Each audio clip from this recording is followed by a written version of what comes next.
Hey guys, welcome back to All Things Knives. It's your host Fletcher, and today we are doing a review on the Venev Greater Dog Pocket Stones. Right, so I have here a couple of stones. I've had this one the longest. This one is a 240 800. 800 is about 2,000 grit, maybe about 3,000, because this is in FIPA grit.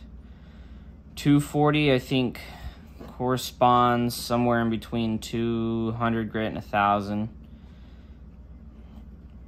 The microns are here, so it's 7 divided by 5 for over here, so this is about 1.4 micron, and oh sorry, no, this is about 7 or 5 micron, and this is about 50 or 40.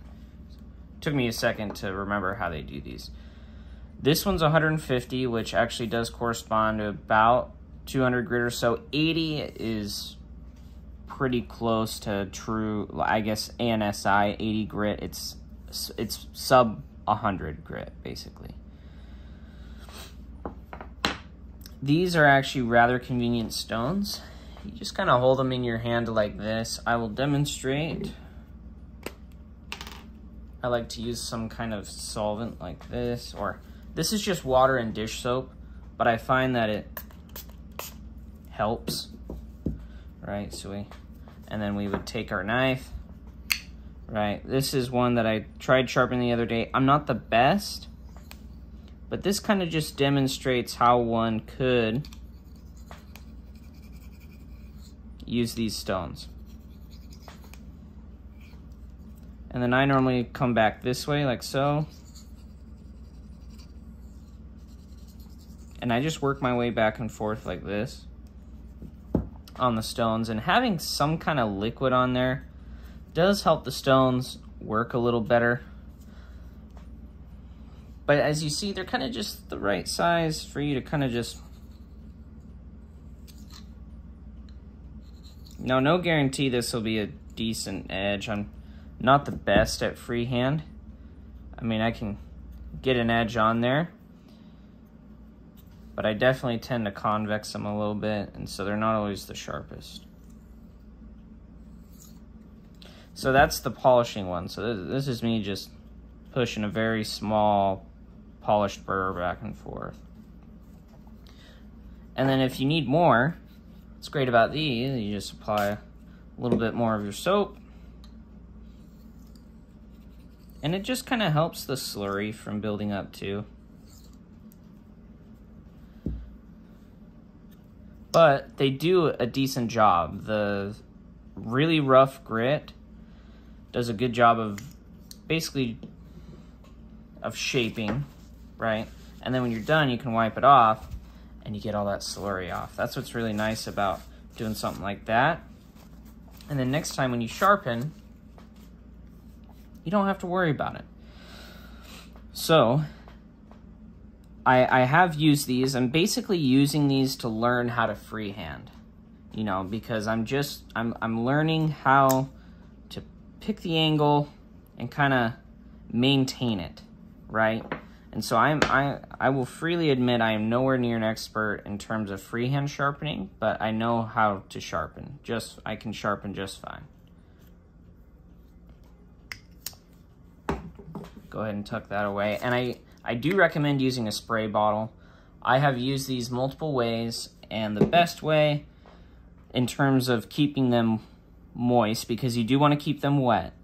You don't have to soak them or anything like that, but you do want to keep them wet.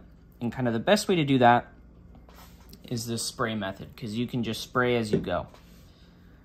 The way I used to do it is I used to have a bowl, and I'd dunk it in, and then I'd keep going, right? Or you could have a little bottle of water and you just, you know, pour it on there. I like this method the best. The soap helps clean it and kind of get any gunk like this residue here that would kind of gunk it up. One thing too with these is you will need to occasionally score them. Best way to do that is, I think Gerald uses like a Scotch floor pad, something like that, and it is just barely abrasive enough to kind of get it out. When you first get them, they're good to go, basically right out of the box. But like this one, I can tell it probably needs just a little bit of roughness to kind of just get that top layer there. Sadly, I don't really have anything like that. I have used my sponge to kind of rough them up a little bit and get any of this out, and I have noticed that helps. But by far, if you are going to use these, best ways to do this,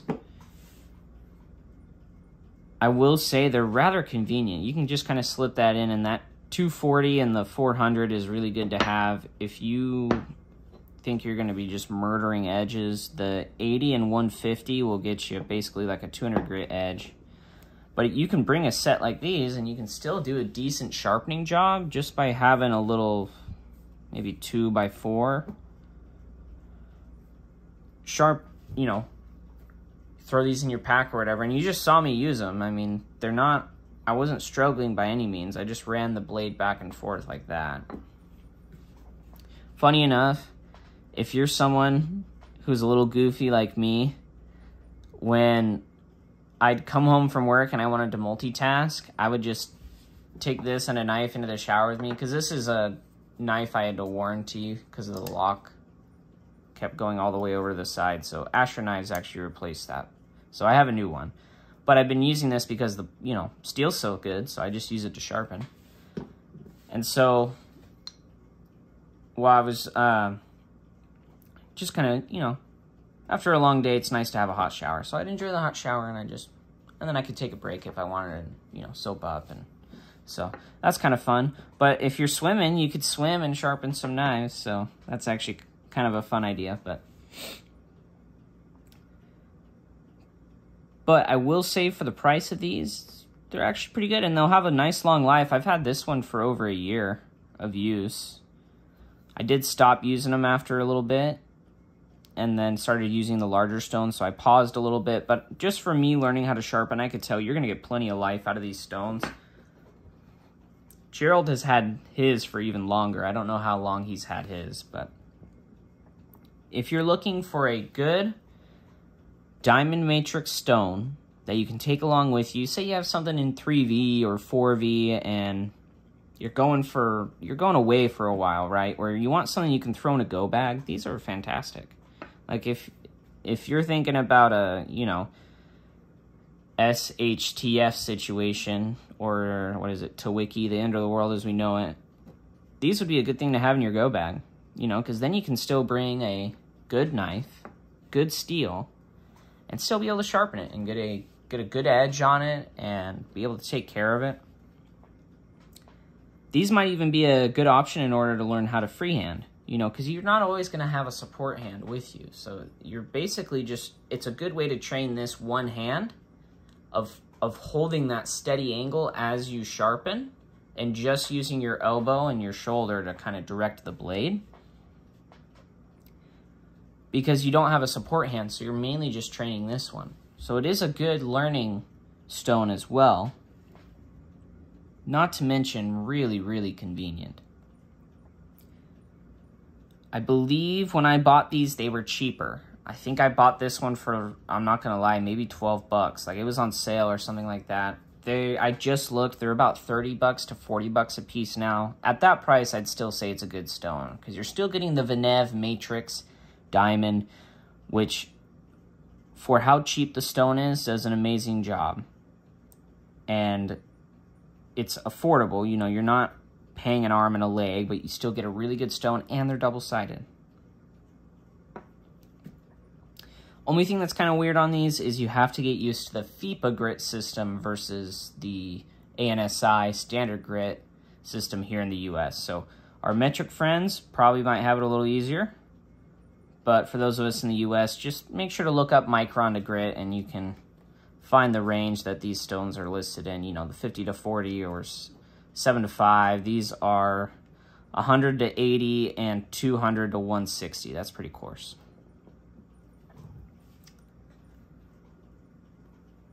I will recommend these to anyone who asks about them for a good pocket stone. The only thing right now is I believe Venev is a Russian brand, so they might be embargoed. But this is a good marker for maybe those who already have one, or when the embargo ends and they start to get back in, or for similar products. You know, if you think, well, is it really worth having a small stone like that? Yeah, sometimes it is. Sometimes it's nice to just have a little stone. I don't have to get out this huge setup or anything. I don't have to get out a stand. I just use my hand and my spray bottle, and I'm good to go. And I just, you know, I can maybe lay a towel down if I'm not, it's just soap and water, so it's not going to hurt anything. The scouring pads, I definitely would pair with this, because after your first couple of sharpenings, you'll get some buildup, so you just need to kind of remove that. And it freshens up the grit, because you're wearing down the matrix to expose more diamond. But I will say these stones do wear as you use them. So you might hit a part, you know, a period where it doesn't sharpen as well, and then you kind of break loose that matrix a little bit, and you start exposing more.